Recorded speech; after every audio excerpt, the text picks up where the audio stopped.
And welcome to another edition of MTM News Magazine, bringing you current affairs in a Christian context. I'm your host, Casey Garvey, and this is my co-host, Kavan Allen. All right, and tonight we have a full suite of stories up for you, and they all surround elections in different countries. Yeah. All right, so we're looking at Trinidad. Kavan is going to be doing an interview with one of our correspondents in Trinidad. We're going to be talking about what's happening in Jamaica. Yes. And we're also going to be giving, a thorough review of what's going on in the United States upcoming elections in November in light of recent announcements, as well as Lebanon. So let's jump right in with Kavan.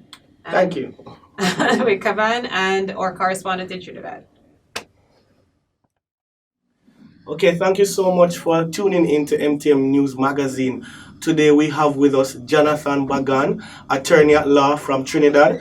As some of you may know, and for our followers in Trinidad, Trinidad had elections on Tuesday. And so we have Jonathan, who is on the ground in Trinidad, to share with us what happened and what's the climate like right now in Trinidad and Tobago. Jonathan, how are you?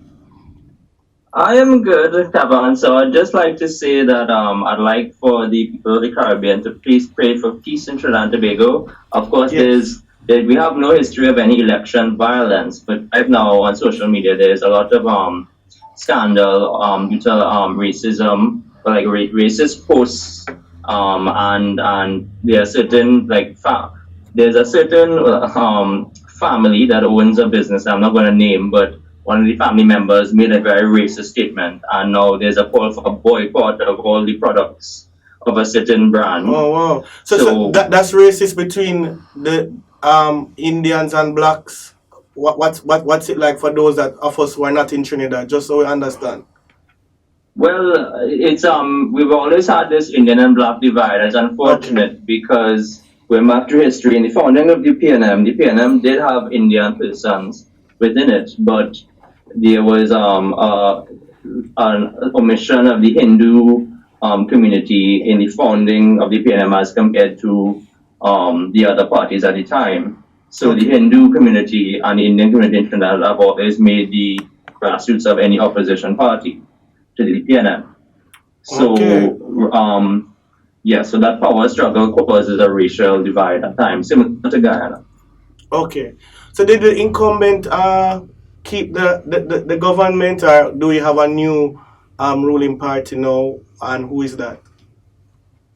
The incumbent remained in power. That's the Dr. Keith Rowley, the People's National Movement. Okay, and how close was the elections on Tuesday? Well, there was a point in time early in the night when the UNC seemed to be ahead, but as the polling divisions came in, the PNM seems to have won by 22-19. Oh. So the opposition leader called for a recount, but it's not expected that the recount will have any effect because the PNM won their seats by a large enough margin, like several 1,000 votes or more. Oh. So it should not make a difference. And are people? How is that? How are everybody? How is everyone in light that there's a recount, being demanded right now? Well, there's a lot of bitterness from some sections. Some people have called. So like right now, the Trinidad Express newspaper website says that there's an article saying Kamla not stepping down. Kamla is the opposition leader of the UNC. They've Okay. been called for her to step down as leader and allow another individual to lead the party. Oh, okay. Well, that's something that we can keep abreast of as we continue. But thank you so much, Jonathan, and we'll definitely keep our prayers targeted towards Trinidad and Tobago in this time. Thank you so much. No problem, Gavin. Have a great day. Goodbye. Goodbye. All right, welcome back. 2020 is the year of the coronavirus, and it has stopped schools, it has stopped flights, it has stopped businesses, but it cannot stop elections. The Prime Minister of Jamaica, the Right Honorable Andrew Holness, declared on August 11th, Tuesday, that elections will be September the 3rd. Right. And Parliament dissolved today, and the state of emergency will be ending on the 17th of August, and nomination day will be on the 18th of August for the upcoming elections. It's very tricky what's happening now in Jamaica. There are a lot of, well, not a lot, but there are people who are voicing their opinion now that the numbers of coronavirus cases are growing, that we call elections right in the midst of growing numbers. While others are seemingly excited at the call for our elections to come up soon. And so we are looking out on that, and we want to ask Christians to be praying amidst all that is happening. Whoever forms the government of a country will be vital, and we want godly governance in all that we do. Exactly. And in addition to the Prime Minister's announcement of the elections, we have to also bear in mind of this new, some called provocative Christian party, the Jamaica Progressive Party. Yeah. They recently released their manifesto, and the highlight of their manifesto is the death penalty for drug lords and gangs. They're going to be giving a 50-day, if they win, they will give I believe a 50-day amnesty to all drug lords and gang members, right? And they will say you're allowed to turn yourselves in. If you do not turn yourself in by the end of that amnesty period, you will be given the death penalty if found. They also have a range of other very bold campaign promises. 20 promises. Yes, including the abolition of income tax, Yes. GCT being slashed to only 10%, and corporate tax falling to 18%, but only for companies that keep most of their earnings in Jamaica. There'll also be a US $20 billion grant for profit-sharing businesses. Now, for those of you who may not remember, this Jamaican Progressive Party is the first in the history of the country to be comprised of pastors. Yeah. And I remember these pastors, when they came out, they were very bold to say that they already have their own financing, and they already have 63 members who can run in every single constituency for this election. So let's just keep in prayer what they're doing. I personally think a lot of these promises are rather bold. Looking forward to hear more. Looking forward to see how they'll be able to accomplish it. But I'm still happy that Christians are visible in this time, and I think that's important. You left off that they promised in the first 90 days to pay off the Jamaican debt, and so that is something that's what $2 trillion. Exactly, if not more. Yes. So we'll keep our eyes open, we'll keep our hands clasped, and we'll just continue to pray that there'll be godly leadership in this country, because we need it now more than ever. And again, on the same note of leadership, we're going to be turning our eyes to the upcoming American elections, which will be happening in November 2020. So the Democratic Party has had a very rough run. They started off with literally 26 candidates for their presidential candidate, but they've finally narrowed it down to one, Joe Biden. Joe Biden was former vice president of Barack Obama, who was the most recent former president of the United States. And he's now running, and he only announced 2 days ago that his vice president-elect will be Kamala Harris. What I find interesting is that both the former vice president and the Prime Minister of Jamaica made their announcement on August 11th. Yes. It's a big day in history for, I think, both countries. And so, yes, Kamala Harris is the pick, who also ran as a candidate for the Democratic Party, and she is making some historical movements. She has created history by being the first black woman to have such a high power or to run on the ticket for any major party in the U.S. Yes, she's also, because she's of Indian heritage as well, because her father is Jamaican heritage, her mother is of Indian heritage. So people are also saying she's still technically also the first Asian woman to ever be on the ticket for any major political party for a presidential campaign. She already made history though, because when she was Attorney General, she was the first African American woman to serve in that position. So this is obviously a woman who, just by virtue of her ethnicity, is making a lot of waves. Yeah. Right. So I mean, Kamala Harris is a tricky one because the history making is a very powerful thing, and I know that Black pride and racial history is taking a very prominent place right now. In all of the Western world, but especially in the United States. But Kamala Harris, again, amongst African Americans, her presence, or rather her popularity, is still being questioned. So Joe Biden, for his presidential campaign, he literally would say, if you're black, you have to vote for me. Yeah. That was his way of, as people saying, playing that black card to make sure that he could win the black vote, right? And presumably this was based off of his history by being vice president of the first and to date only black American president of the United States, right? But Kamala Harris, early on in the Democratic debates, she pointed out that Joe Biden used to bus anti-immigration protesters back when we used to have Jim Crow laws that allowed for racial segregation. He bussed these people. He would literally support the continued separation of black people and white people. So he used to do that. He's 77 years old. Joe Biden is also, to date, the oldest. If he were to win, he would be the oldest sitting president in the United States. Right? Because no one has ever won it at that age, just put it that way. So he's spanned several eras in American history. So it's interesting to see that Kamala would go from blasting Joe Biden about that to now becoming his running mate. I mean, to be fair to her, as soon as she gave up her campaign, which was reportedly due to financial troubles because she could not maintain the finances needed for her campaign, she threw her weight behind Biden. So even their relationship seems very complicated. It's not very straightforward. I can't really say that.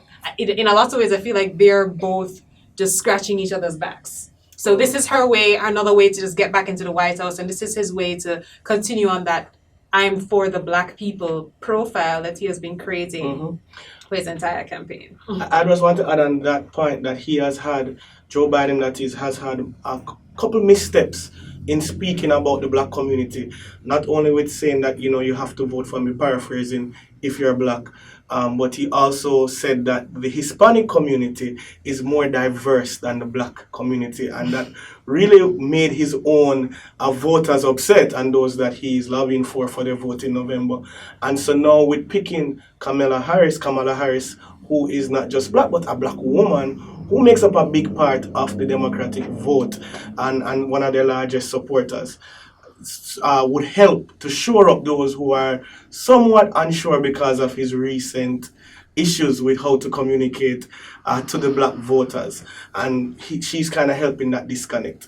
And so it's a lot. And I know in the Caribbean it is easy for us, yes, we may not have a vote, but to give solidarity to not only a black woman who is possibly could be the vice president of America, but one of Caribbean descent, and we could celebrate that. But I'm all for black pride, but first and foremost, I have to have God pride, if I can put it like that. Excellently and put. So we have to ensure that while they represent us, they represent the Word of God and the worldview of the Bible as well. And that is where it gets a little bit muddy. And muddy is a very good way to put it. So Kamala Harris, again, when she was among the 26 original candidates for the Democratic Party's ballot ticket, rather, she claimed very openly that she's pro-abortion.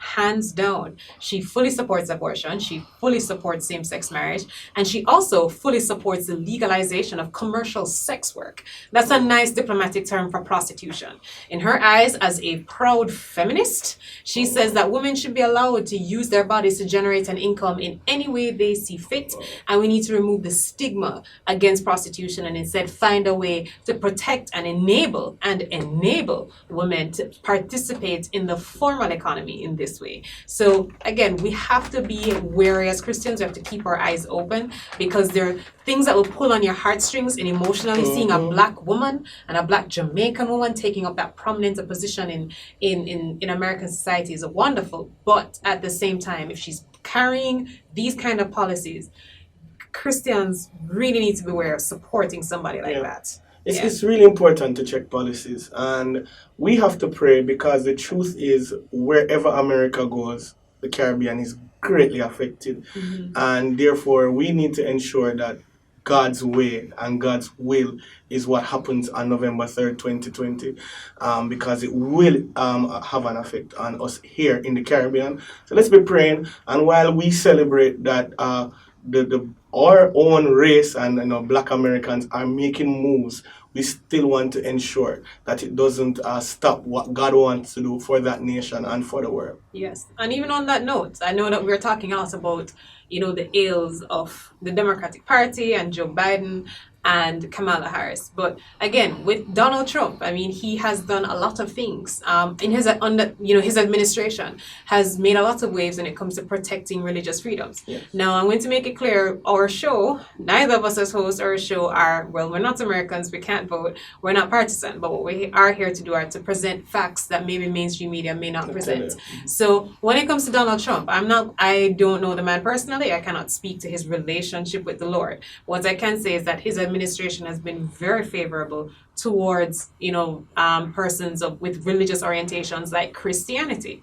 I mean, recently there was a Supreme Court ruling that allowed for exemption. So doctors who according to their religious orientation cannot commit an abortion, right, or cannot facilitate an abortion, they are allowed to step back and choose not to do abortions because of their religious convictions. Right? That's huge because I can assure you the Democratic Party, especially as led by the Obama administration and most certainly by whatever Joe Biden and Kamala Harris will bring, would not have a ruling that would go in that kind of favor, right? Under the Trump administration, the Supreme Court of the United States had a majority of conservative judges. This is the first time in over 50 years that has happened where there's a clear majority of conservative judges. And even though conservatism and Christianity are not one and the same, they often cross paths. And so that does facilitate Christians under that administration being able to function and vote and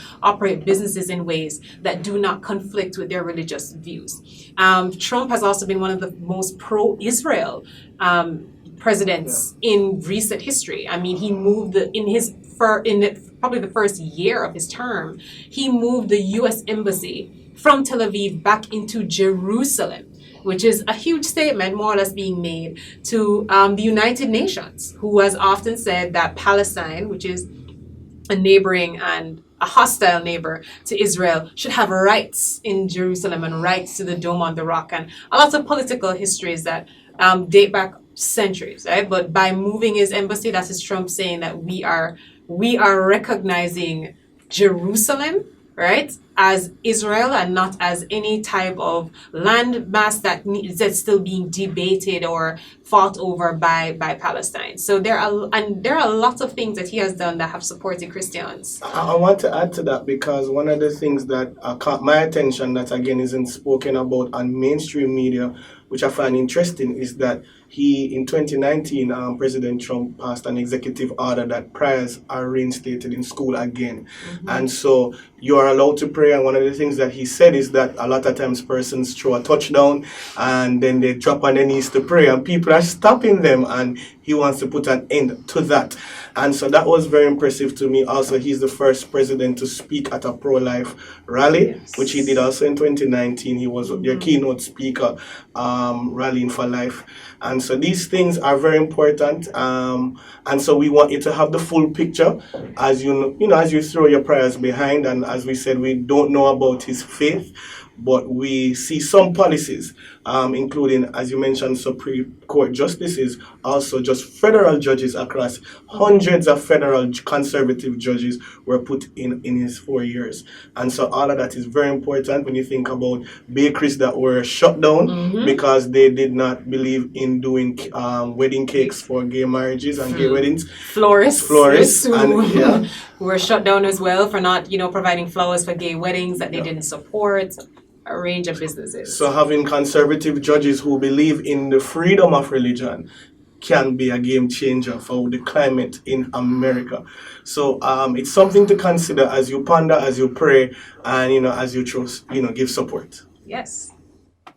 All right, so we've been looking at a lot of news in the Western world. We started off with Trinidad, then we looked briefly at Jamaica, and then we're going to the United States. But we cannot leave out the Middle East, so Lebanon. So as you know, a little under 2 weeks ago, a massive explosion happened in Beirut, which is the capital of Lebanon. All right, and this explosion was at a very unfortunate place in Lebanon because Beirut is the area of Beirut in which the explosion took place is actually one of their major trading ports.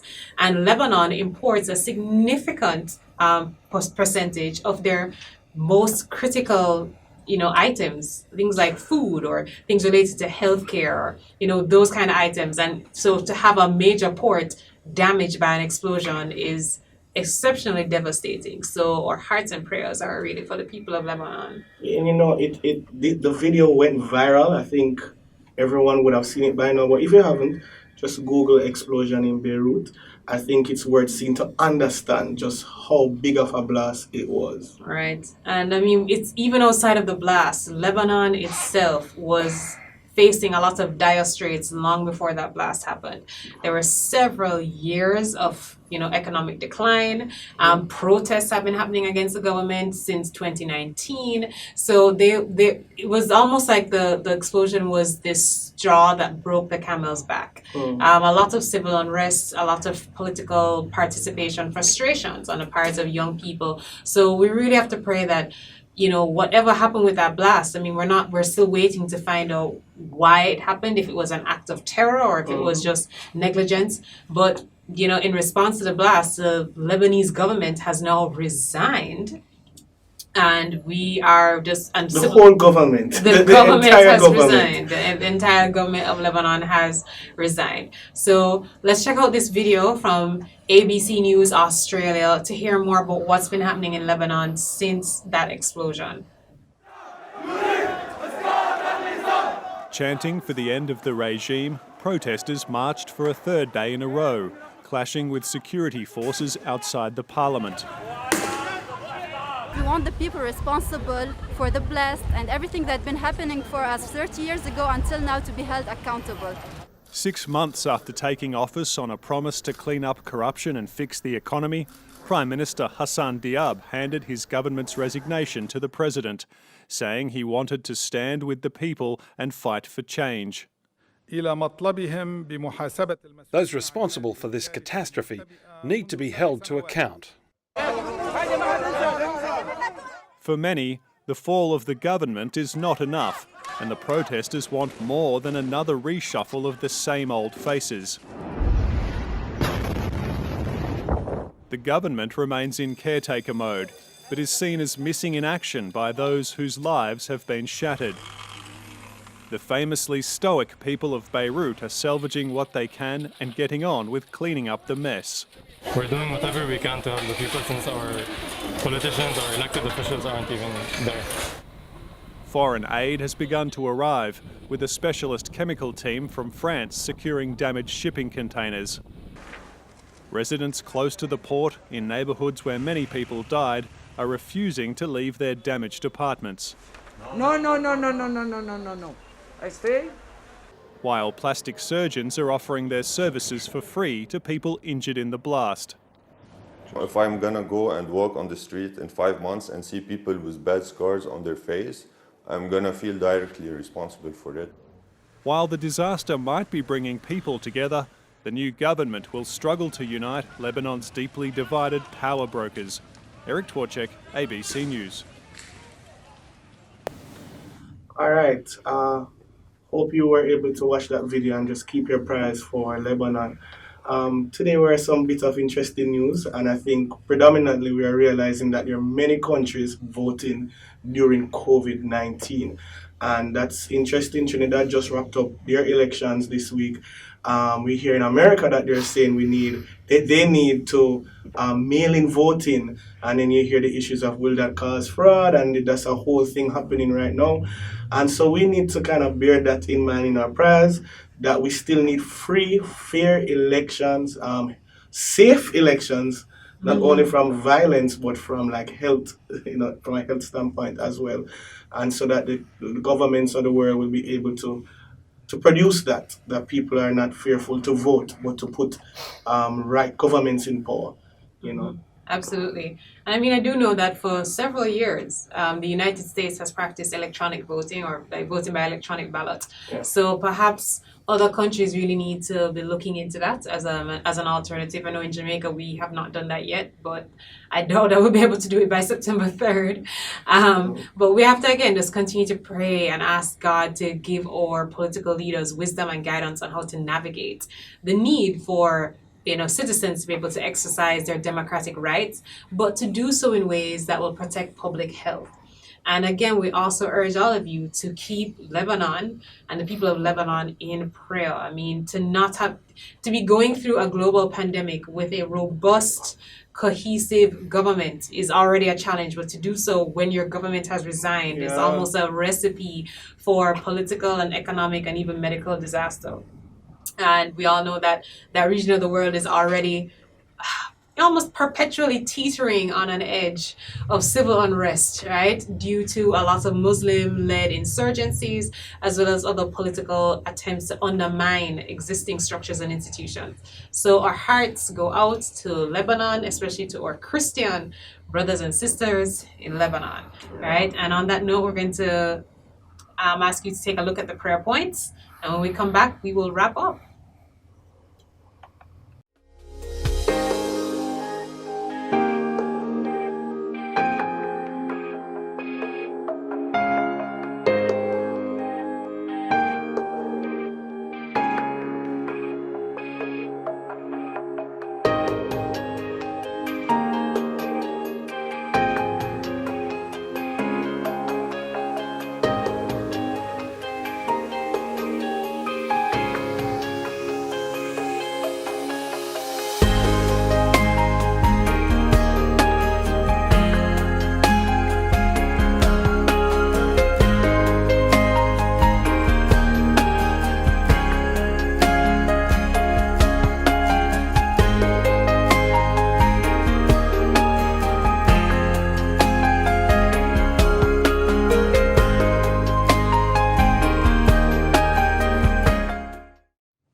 All right, thank you so much for tuning in to MTM News Magazine today.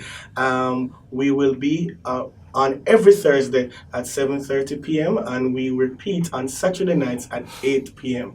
Also, if there's anything happening in your community or in your country that you'd like us to share on, please email us at mtmnewsmagazine@gmail.com. We look forward to seeing you for a new program next week.